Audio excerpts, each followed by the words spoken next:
I know that I had mentioned that I was not going to do a build series set of videos for the RZ6, but I put enough of it together to actually have a few comments that are worth pointing out that are a little different from the ZX6 build or the RT6 build that I've done previously. So most of these are complaints, but this is in no way meant to suggest that the RZ6 is a bad car. These are just some potential improvements that could be done to the car. I'll put it that way. So one thing is, as part of the instructions, you actually just, the first thing you do is put the RB6 front end on the car. I decided to skip that and just get to, the stuff that that didn't require that. Okay, so it's basically the rear end of the car. Even though you're putting the rear end of the car together, and that doesn't require you taking, parts from the front end of an RB6 to put onto the car, there are still parts from the RB6 rear end that you have to apply here. You do have to use your RB6 rear arms and the rear inner hinge pins. The RZ6 conversion kit does not come with those parts, okay? So you have to make sure to use those. Also, the screws and the wing mounts for the rear end, these are 3x12 millimeter screws, and these two wing mounts, these you have to take from your RB6 as well. They do not come with the kit. The differential build was okay. It's a gear differential. It's part number LAW50. If I go to here, all right. So this is the same exact gear diff that you would use on the Laser ZX6. It goes together reasonably well. The only problem I have with it, if anything, is the fact that these little inserts here, this piece here, that goes onto the diff out drive and into this cap piece, and this other insert that goes on the opposing diff out drive into the diff case, these are plastic bushings. They're not bearings. It would be really cool if you could use a bearing there. But the thing is, these bushings are kind of thin. They're maybe 2 or 3 millimeters. I think they're 3 millimeters thick. So I don't know if anyone makes a 5x8x3 bearing. But if they did, that would make this whole thing a lot smoother, and it would make it less prone to slopping out as well. Going way back on the Team Associated SC10 4x4, that diff didn't have plastic bushings, it had bronze bushings on the opposing ends of the diff. It had gear diffs, and those bronze bushings wore out, and it caused the inner gears here, these little pinion gears, to sort of move a little bit when there enough slop showed up in the bushings on the gear diff, and that would cause the inner gears to actually skip and eventually strip if you were really hard on the differential. So I don't imagine there's any gear diff out there, certainly that I'm aware of, that uses bearing inserts here instead of bushings, but it would be nice if somebody would put bearings in here. That would just help the diff last longer, I think. It could be that just the kinds of loads that are placed on this type of piece here are such that even a bearing might wear out and eventually disintegrate. I don't know, but I am curious about that. I'm not too crazy about the fact that bushings are used there. The rest of the diff goes together fine. I actually like the fact that this diff gear here has many holes through which you can slot these 4 screws. So you can basically rotate it a number of different ways to line them up to these 4 holes here in the diff case that you screw these screws into. I'm not crazy about the fact that these screws are 2.6 millimeter screws, which means in order to screw them in, you need a 1.5 millimeter hex. Most other diffs, well, I would say like with the Techno EB48SL and the SCT 410.3, granted that's a bigger chassis, but you could use, or you do use, a 2 millimeter hex screw to seal off those gear diffs. On this, it's a smaller diff, and for whatever reason, they designed the diff cases and the gear and everything to not fit a 3mm thread, so that you could use a 2mm hex. You actually have to use a smaller thread here, 2.6mm, and a 1.5mm hex. It shouldn't be a problem normally. I mean, unless the plastic for the diff case is so hard that you really have to crank on the screws to tighten them down. But these screws were able to tighten down without too much of a problem, so you shouldn't have to worry about stripping them out or stripping out your 1.5mm hex bit. But do be careful with this here, because you do have to use a smaller hex bit here. Installing the gear diff into the gearbox was actually more trouble than I expected it to be. I had mentioned in the intro video that the manual here is, they pointed out their mistake, where they tell you to actually install the diff to flip the differential to the other side here for the correct movement. What I found is, funnily enough, when I install the diff this way, it spins freely, and when I install it this way, it binds up a little bit. Even if I adjust the shimming to account for the asymmetry and how you apply the shims. That may have something to do with the molding for the actual gearbox, the lower gearbox. I'm not entirely sure. If so, that's the first time I've had a lower gearbox molding from Kyosho that was a little bit off. The other problem was, okay, so when you install the diff this way, there's some part of this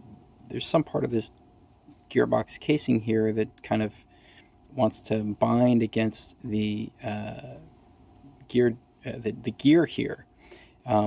So you have to use shims on this side to push the gear out away from the gearbox so that it doesn't bind. But if you use too many shims, then this gear ends up binding it against this gear, because the mesh ends up being too tight.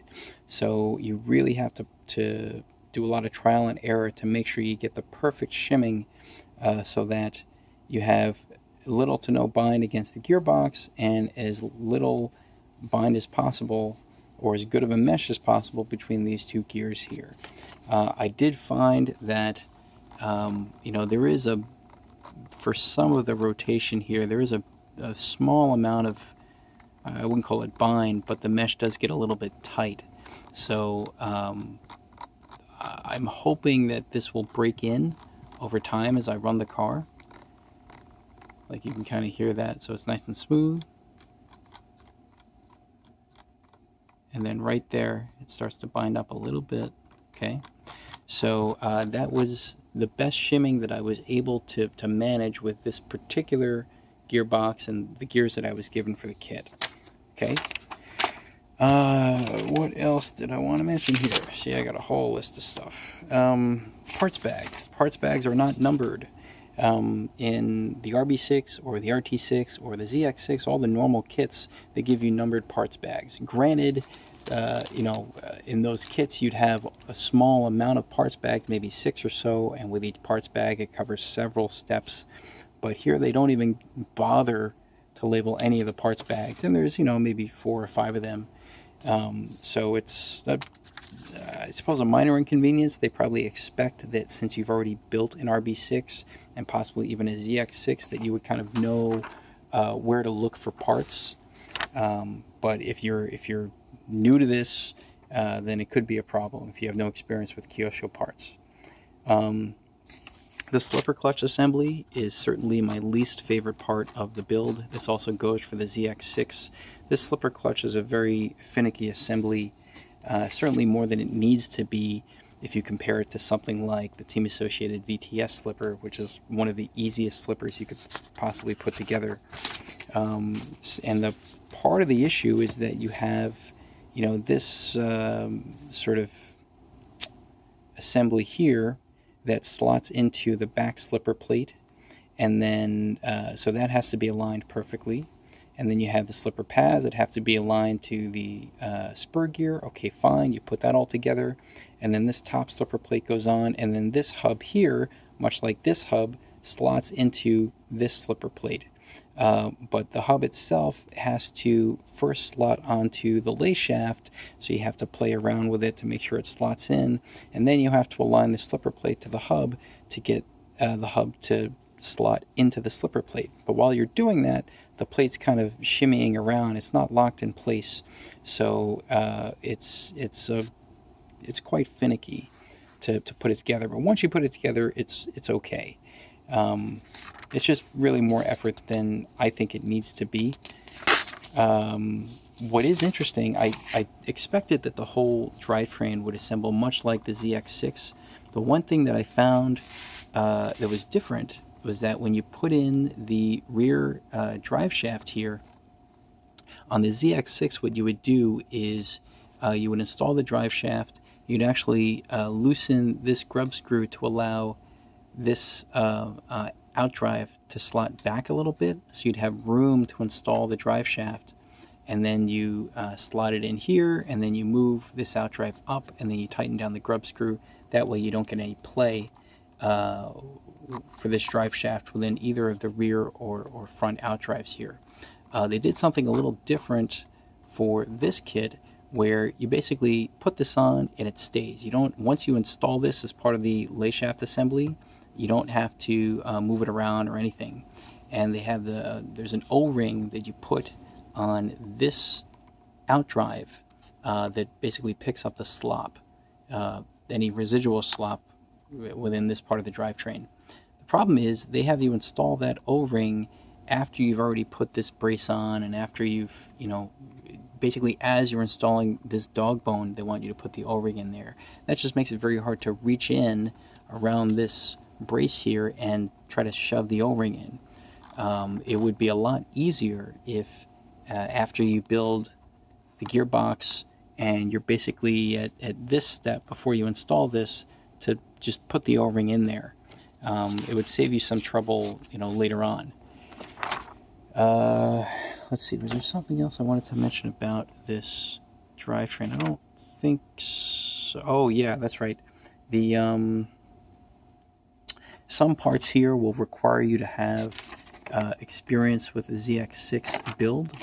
So, for example, there's this piece here, which is this little sort of smaller pinion gear, if you want, or bevel gear, that goes to the diff outdrive. When you install this, when you put this whole assembly together, for the outdrive, there's a little pin that slots through the outdrive and through this shaft here, and then you put this little plastic clip over the openings for the pinhole, and the clip kind of seals everything off. For this clip, you have to cut it. It comes as actually a plastic ring, and you have to cut a certain amount of plastic out to make a clip. Now, these instructions don't tell you about that. All you see is a picture of this clip, and you can barely even see that there's an opening there. Okay, so if you've never built a ZX6, you wouldn't even know that this part actually has to be modified in order to complete the assembly. If you look at the ZX6 instruction manual, it tells you explicitly to take this part and to chop out a little piece so that you can make a little clip here. So basically, the manual is assuming that you have build experience with both of the RB6 and the ZX6. And I'm not sure that's entirely fair. I can accept that it assumes you know what you're doing with the RB6 because this is an RB6 conversion kit. But I don't think it's fair that they expect that if you have an RB6 that you've also built a ZX6 and that you know what you're doing with the ZX6 components on this car. Okay, so they could spruce up the instructions a little bit with regard to that. The instructions also do not remind you to use thread lock. I know some people, when they put screws into metal parts, they say they don't use thread lock and everything's fine. They've never had a problem. I personally prefer to use thread lock on every time I'm putting a metal screw into a metal part. It assures that the screw will not back out. The instructions don't mention that. Let's see. I think that's it. Okay, so those are kind of the notes that I have so far with this build. There's really not much left. I just have to you know, do the rear dog bone, rear hub carriers, install those, put the turnbuckles on, the rear sway bar, and the shocks, and the electronics. So I do not anticipate that there will be anything new here that will, you know, set off a flag or anything. But I figured I'd stop at this point and make some kind of a video showing you what my thoughts are so far of this RZ6 build. So thanks for watching.